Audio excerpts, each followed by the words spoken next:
Hello, everyone. Welcome to another episode of the Culture Effect Podcast Show.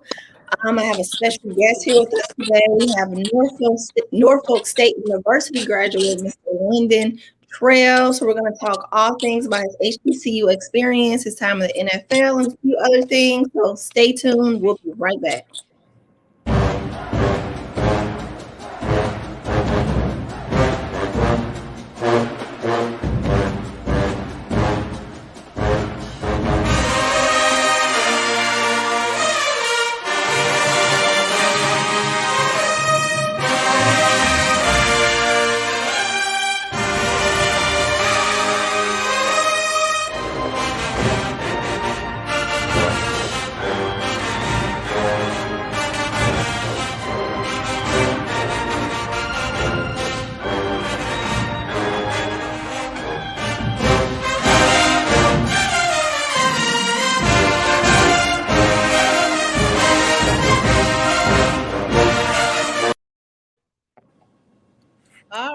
All right. That's a little bit of clip of the band, the Spartans at Norfolk State. Yeah, shout out to Spartan Legion. Yes. Yeah. So what's going on? How you doing today, Lynden?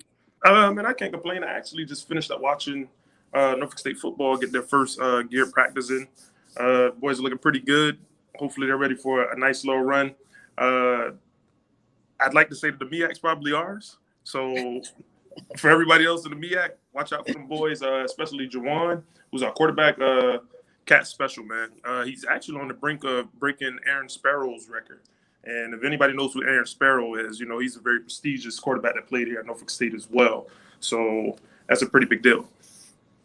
I love it. Okay, we'll get into a little bit of football a little bit later on, but let's start at the beginning. So before we get into Norfolk State, give us a little bit of your background and what led to your decision to attend Norfolk State University. Okay, well, my story's kind of odd, honestly. I'm originally from Miami, Florida, in Overtown, raised by a single parent. Just my mom, the youngest of four boys. And originally coming out of high school, I had 75 scholarships for football, so ended up going to the University of Florida. My freshman year, I understood initially from the jump that I was too small to play in the SEC. I was maybe 190 pounds, soaking wet. And from there, I knew I was going to have to redshirt. So I spent my first year redshirting, gaining weight, doing everything that my coaches told me to do. And then there was a coaching change. Urban Meyer ended up leaving, and Will Muschamp became the coach. Me and him kind of didn't see eye to eye. Did everything he asked me to do, but things just didn't work out in my favor. So I requested a transfer. At that point in time, there was no transfer portal. So it wasn't just as easy as getting up and leaving the school and going somewhere else. You actually had to request it, and the coach had to accept the place you wanted to transfer to. So at that point in time, Ohio State just hired Urban Meyer as a coach. And in my mind, I was like, well, I'm going to go to Ohio State. And any and everywhere I wanted to transfer to, he ended up blocking it. So it came down to it where it was like I didn't want to miss another year of football. I wasn't going to do that. And I started talking to my pastor. And, you know, he reminded me of, you know, where home is. He was like, hey, you know, initially he told me, hey, you need to go to FAMU because he's a FAMU graduate. And, of course, it was like the recruiting process all over again. I started taking trips. I went to Bethune. I took a visit there. I went to FAMU. I took a visit there. But when I got to Norfolk State, the difference with Norfolk State was Pete Adrian was the coach. And he ended up telling me, I can't make you any promises. Now, a former five-star recruit that is making his way around to HBCUs is a pretty big deal to a lot of coaches. But he was the only coach that told me, I'm not going to promise you anything. You know, whatever you do as far as work or put work in order to get out is what you'll leave here with.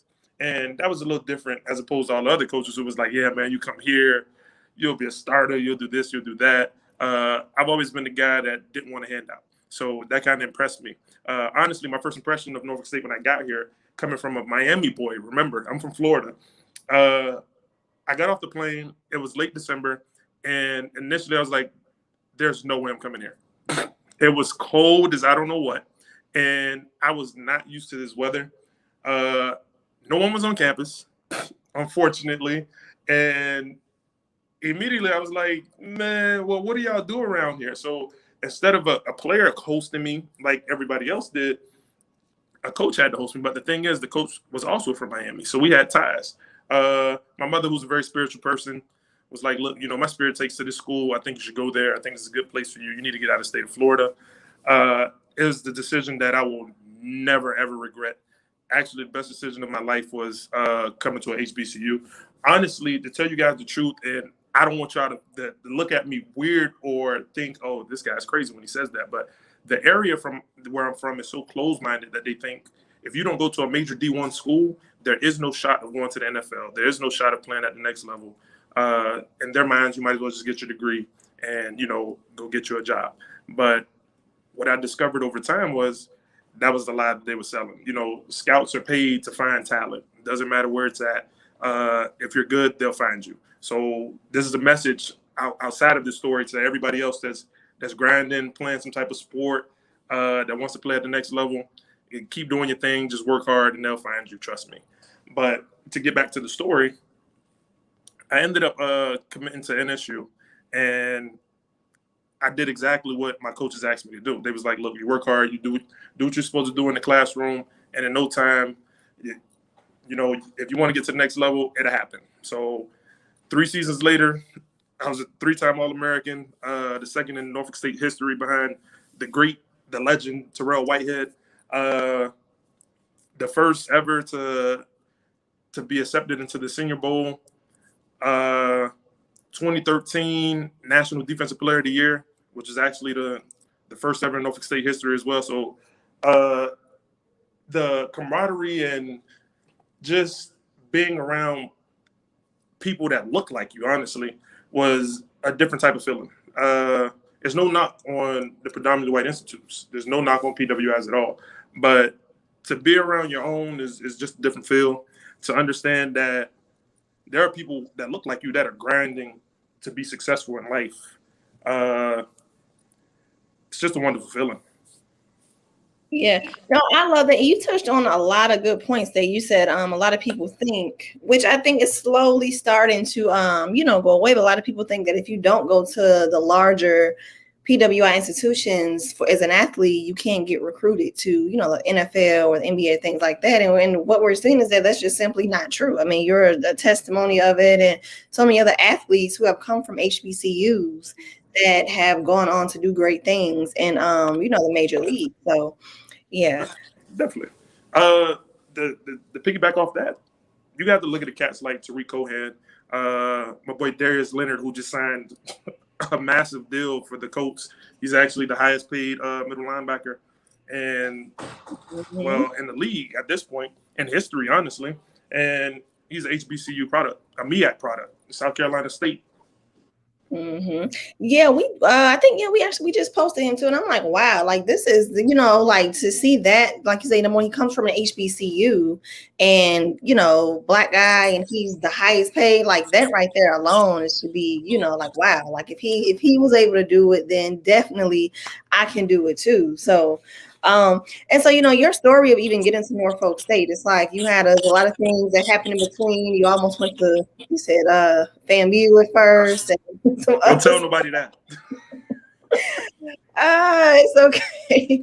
But you landed at Norfolk State. And so let's get into your experience while at Norfolk State. So first of all, tell us, what is the yard like? Because I've never been to Norfolk State. I went to Tuskegee. So what is the yard? Oh, Lord.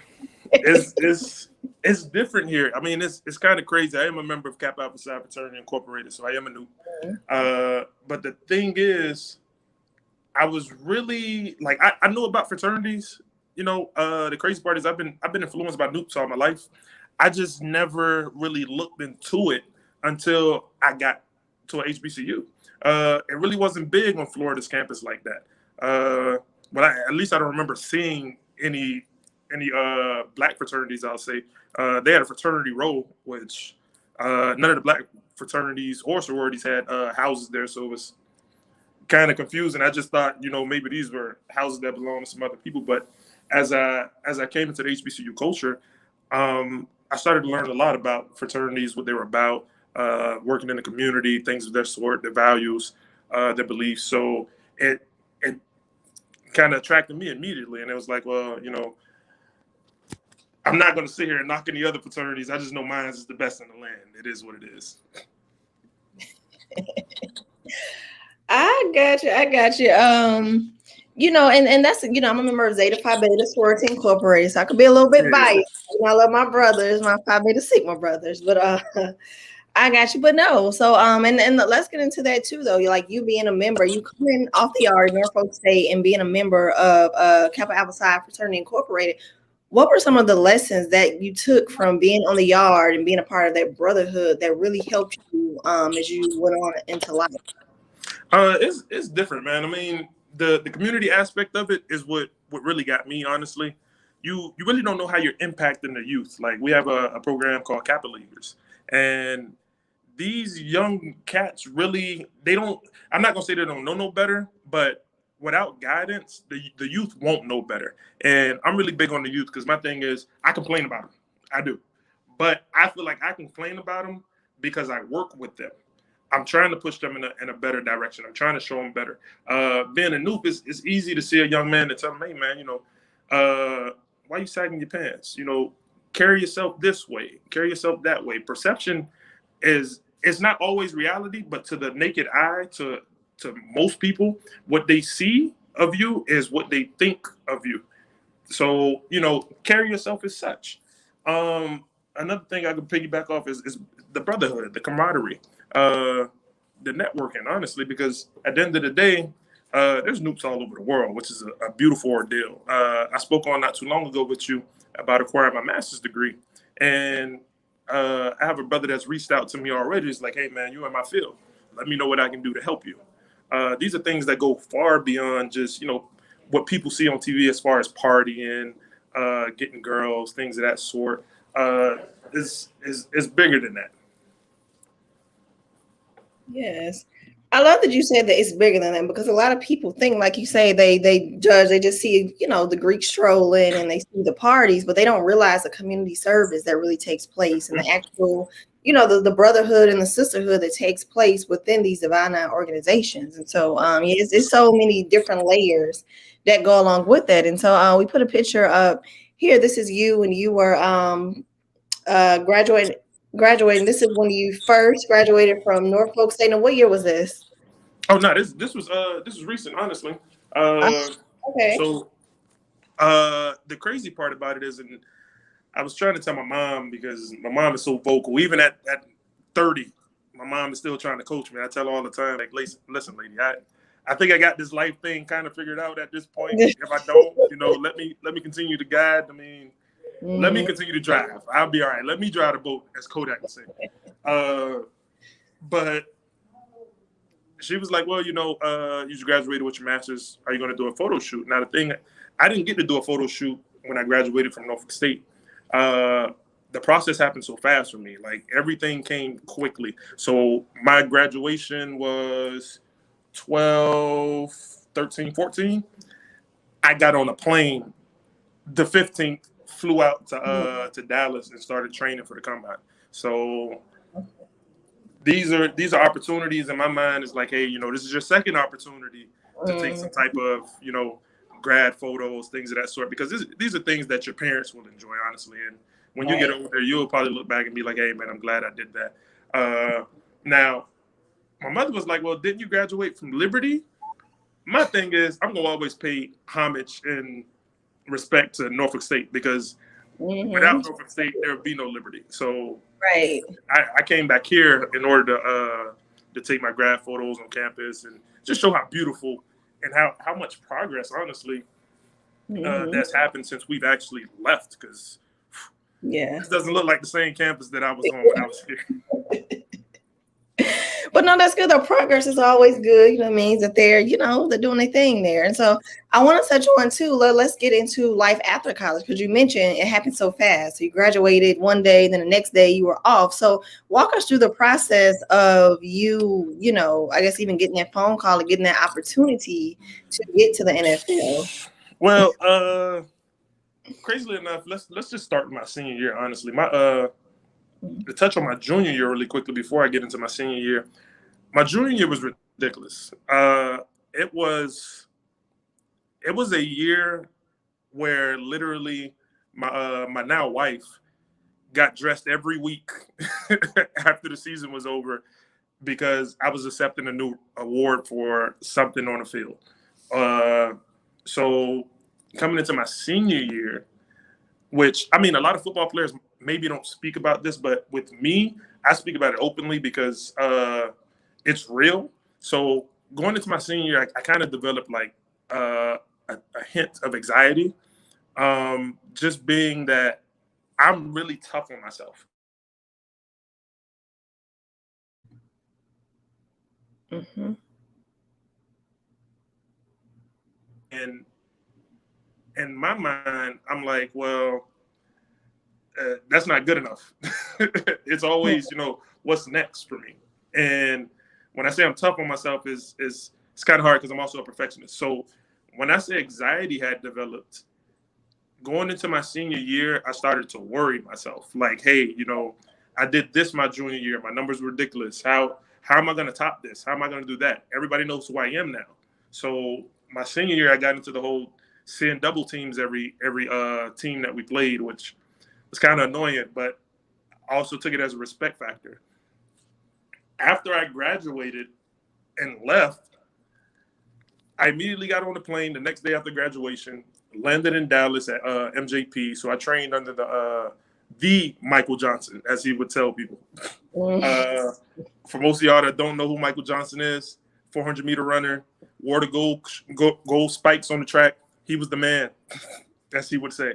To work on my 40 time, work on my speed, work on my angles, work on different drills before I get to the combine. And even with that was kind of nerve wracking, especially with the fact that like I'm a really confident dude. Always been, always will be.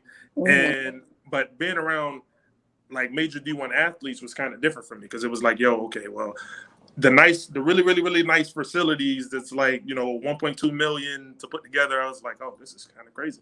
They was like, oh man, we had this and man, we had this at such and such. So I really think that was the biggest difference between major D1 schools and HBCUs, honestly. Like for HBCUs, now like everybody's just donating money like crazy.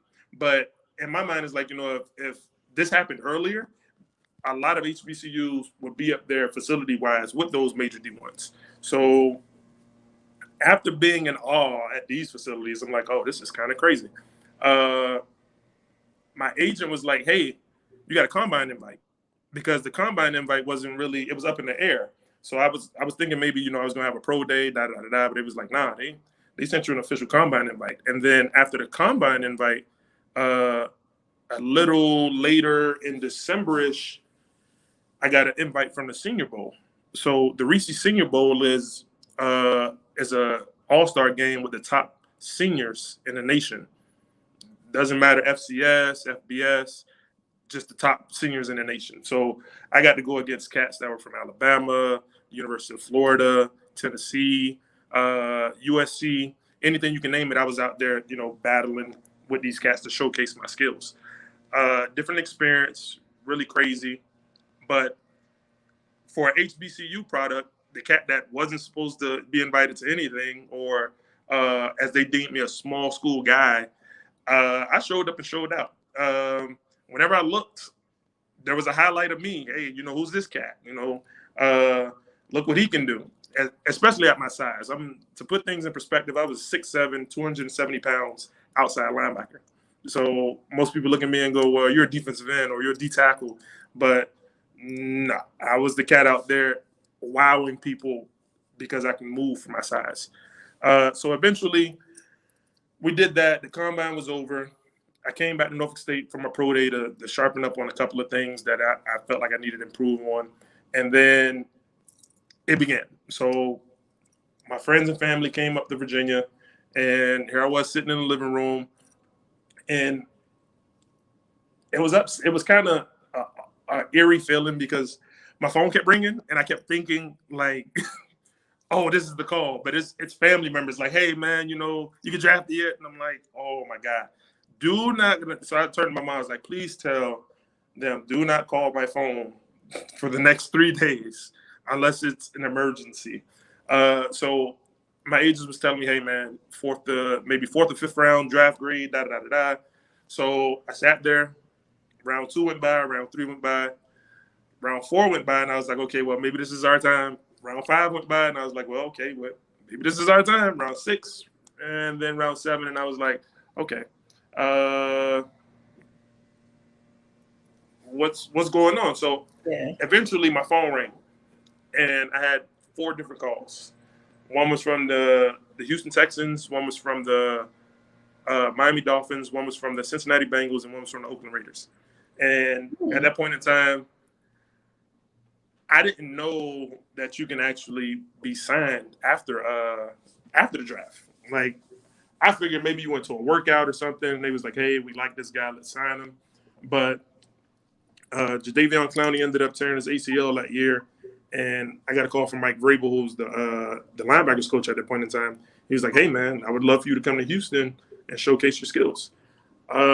Got that call, was ecstatic, did not know a signing bonus came with it. So that was beautiful. I was like, well, this is great. I mean, I still have an opportunity to play a child sport, because honestly, that's really what it is. Like, we're just grown men playing a child sport. I never took it for granted. I was grateful because in my mind, I don't have to go look for a job. Like, I can continue to play this child sport and get paid for it, which was beautiful. Wow. And real quick, are you able to see me good? Because yeah, I can see perfectly fine. Okay, you're a little bit frozen. Okay, I think it's just maybe it's a little bit of a delay. Okay, that's cool. As long as you can see me, I can hear you. It was just like it was frozen on the screen a little bit, but okay. Oh, okay. No, so that's good. So okay, wait. So you had the process. You was a lot of anxiety going on. You were waiting, and then you said you got the call after. And I'm not 100% sure how the whole draft thing works as far as when it comes to that. But you say you got drafted after they got basically there's a couple of rounds in where they draft people. The last pick is like 256. After that, they can sign additional players. So I was just blessed that a couple of teams was like, hey, we would like for you to come play for us. From there, you get an invite to minicamp. To minicamp. After minicamp, there's OTAs. After OTAs is rookie minicamp. So the rookies are coming first, and we'll kind of battle it out. It's like a 3-day ordeal, in which I've seen guys get cut like the first day because they don't get the first installment. The first installment is supposed to be basic. It's easy. A baby's supposed to be able to learn it according to the coaches. And if you mess that up, it's like, hey, we don't think you can play here. So smart enough, fast enough, physical enough to play. So I made it past that, and then camp came. This is where it's grueling. You hate it. Makes you question whether football is actually for you or not. It's really, really hot. So imagine for all the people that's from Houston that's watching, you can only understand what it's like in the summertime in Houston. It is hot. And you're running around with all this gear on, you're sweaty, you're looking at other people like, why do we do this? But somehow, some way, you're out there doing your thing. Right. Yeah, and it made it all worth it, I'm sure, too, everything else. Oh, that's good. That's good. Okay, so you got drafted. So you made it to the NFL, got drafted into the NFL. And then what's the time frame year-wise for people? So basically, camp starts like around now, honestly. But if I know that the downside to camp was my wife's birthday is July 29th. We're all like, any team I was with, our reporting date was like the 27th or the 28th. So I always had to leave like a day or two right before her birthday. So camp lasts somewhere about a month, maybe, because there's 4 preseason games. So after the first preseason game, and I'm not sure if it's changed since then, but I know you got like 120 people on your team. After the first preseason game, they cut down to 90 people. After the second preseason game, they cut down to, I think, 75. After the third preseason game, the third and fourth preseason game, they got to cut down to 53 for the active roster. For the main roster, and then they get an additional 10 for the practice squad. So it should be 63 people in total. So they have to work their way down from 120 people Wow. from all different walks of life and have the perfect 63 in their mind to carry with them.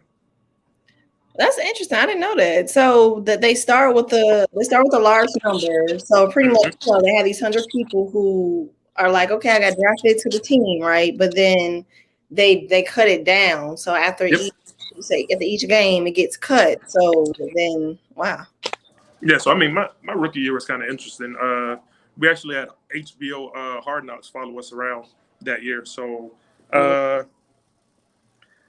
I'm guessing because of my communications background, they immediately gravitated to me. And according to the producer, he was like, "Man, you have a pretty good persona. So we think we're going to run with that. We love your personality. We would love for you to be mic'd up, and we would love for you to kind of anchor this show." So I was like, "Okay, cool." Because I mean, Hard Knocks is usually about the rookies. I mean, yes, it's about the team itself, but it's more so about the rookies that's trying to make the team. And I was one of those guys that was on the bubble of, will he get cut? Will he make the team? And I mean, it panned out for an interesting story, honestly. Mm-hmm. And so, okay, so you graduated in 2016. So this time frame that we're talking about was No, I left school in 2014. 2014. Okay. Yeah. So your time, and how long were you in the NFL? I retired in 18. 18 was my last year. Okay, so 18. Okay, so after you left the NFL, and actually before I get to that, because you brought up your wife, did you meet her in Norfolk State as well? Yeah, so we actually met through a mutual friend here. So beautiful thing, honestly, because she met me when I was just a broke college student. So love her for that. She used to take some long drives just to get over here to Norfolk to make sure that I wasn't eating junk food, because for those that's in the area or in the Carolinas, cookout is cookout is my weakness. Cookout is cool. I love cookout. It used to be nice and cheap, so for a lot of stuff. So I used to go to cookout faithfully, either that or Burger King. And honestly, eventually she was like, "Look, I mean, I know you play ball. I know there's supposed to be some type of diet, some type of regimen you're supposed to live by. So I'm going to make sure you eat correctly." And trust me, she's been a blessing ever since. Because Lord, like Drake said, man, how you supposed to find one when anyone would come with you? I'm glad I met her before I got a little change in my pocket, which means she wasn't there for that, which is exactly a blessing. Mm-hmm. And you all have a beautiful family. I'll put this picture back up again of you and your 3 children. Yes, beautiful. Thank you. I definitely appreciate it. Yes, I love it. So once you left the NFL, you say you retired in 2018. So what has life been like for you since then?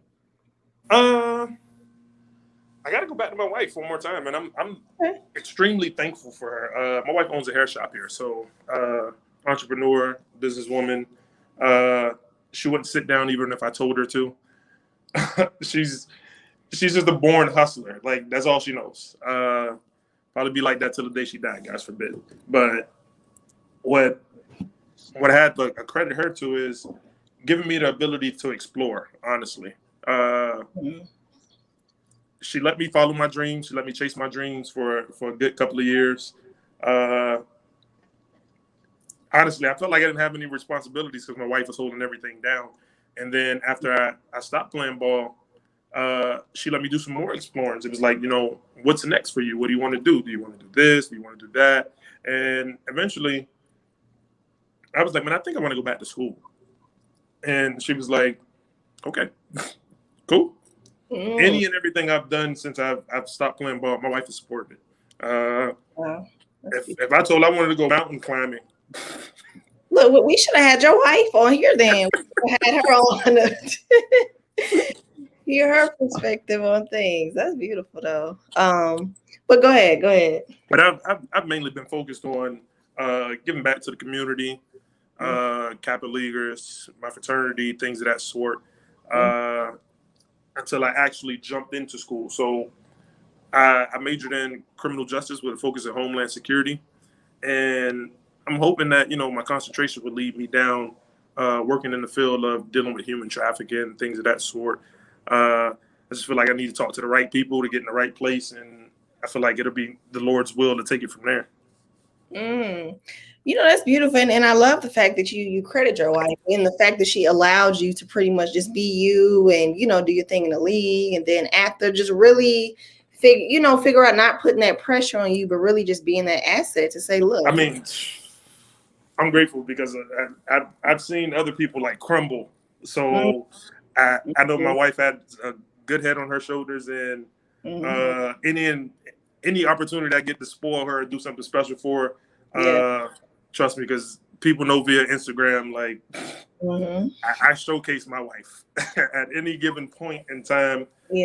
Just because I'm blessed. Honestly, I really don't know how I ended up with such a blessing, but God is good. No, that's beautiful. I mean, clearly, like from listening to you, like she's really been an asset. And then I think, and that can really be a whole nother conversation. But when it comes to relationships, like that's how it should be. Like, she's been an asset to you. And it's not like she's just, sitting around waiting on you to make it to the league. And she sit back. You said she wouldn't even sit down if you made her sit down. She's just, she loves working and loves doing what she do. So and just having somebody like that with you to help motivate you and push you, it's a beautiful thing. So, yeah, I love it. So, as we get ready to wrap this thing up, what are some words that you want to say or give to the incoming HBCU students, and even people who may be thinking about attending an HBCU, and specifically the athletes as well? Honestly, which my mother doesn't like at all, but I tell her all the time, if I haven't learned anything at all from attending an HBCU, I've learned how to finesse. And then my mom, she thinks, she takes finesse in a way like, oh, you're always looking for the easy way out. No, not in that sense. In my mind, I've been in some very difficult situations at the HBCU, and I've learned how to be calm, under control, and how to talk and actually get my point across in a room full of people that I probably shouldn't be in a room with to begin with. It's taught me how to be confident. I'll tell you that much. Honestly, Black people are some of the most confident people in the world. I don't care what walk of life you come from. You're going to meet somebody from somewhere that thinks they're like that dude or that chick. And I love it because, some people are going to go, well, oh my God, they need to humble themselves. Is not that in a sense. That's not the kind of cockiness I'm talking about. Like, it's a confidence that certain people can't take away from you. When you enter as a freshman, I'd give you this much. Understand something that my mother has always told me. God gives you 2 ears and 1 mouth because he wants you to listen more than he wants you to talk. Especially when you're around upperclassmen, learn from other people's mistakes. See as twice as much as you say something about something. Listen, once again, twice as much as you talk about something. Really early, because I tweeted something not too long ago that kind of went semi-viral, but somebody said, college was a scam. And I was like, I don't feel like I got scammed. My thing is, when you go to college, network, talk to people, find out, gravitate to people that are doing good. The parties are going to always be there, especially as a freshman. I understand you out on your own. You couldn't wait to get out your mom's and pop's house. You about to do your thing. I feel that. That's cool. That's fine. But focus on your work first. Don't be that cat that's waiting until 11:50 to be trying to submit something on Blackboard. All right? Okay. Get it done early. Wait, now, unless you're a procrastinator like me, because I work great under pressure. So Me too. To be honest, yeah. Now, if that works for you, because I know it works for me. I've had those nights up 3 a.m. My wife is looking at me crazy, like, "You okay, baby?" Yeah, I'm just typing up a paper. That's due in 2 hours, and I had for a month, and I just started on. Yeah. But all jokes aside, incoming freshmen, this is for you. Please focus on your studies, because just like trouble is easy to get into and hard to get out of. Your GPA is easy to slip, but very hard to get back up, especially when you have to repeat classes. And if you're not on a scholarship academically, or if you're not on a scholarship athletically, you don't want to be wasting your parents' money, or you don't want to be taking too much money from Sally Mae, because at the end of the day, Sally Mae gonna always get their money. So, man.